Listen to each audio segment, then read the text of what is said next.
So I have told you three things here. First, we will remove the cell wall and make a protoplast. Second, we will treat the cell membrane with a bivalent ions like calcium 2+, so that it becomes permeable to the negatively charged DNA. And the third thing, we will give a shock treatment to the cell.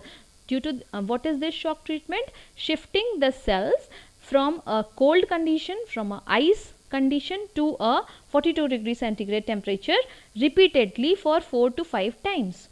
What will happen due to this? There will be a shock inside the cell, and finally the recombinant DNA will be incorporated in the host DNA, because host will become confused, cannot differentiate well between its own DNA and the foreign DNA. So it will incorporate the foreign DNA into its own genome and will be ready to act as a host now, and will be helping us in the process of this genetic engineering and production of recombinant DNA products.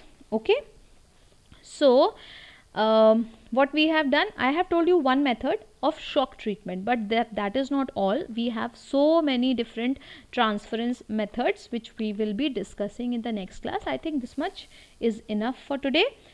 Just go through the notes. I will be manipulating, I will be making some changes in the notes.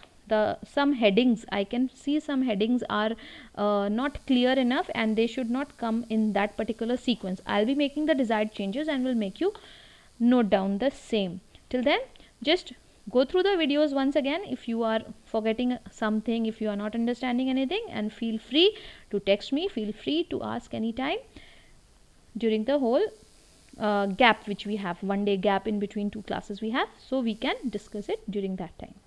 Okay, so all the best. Thank you so much.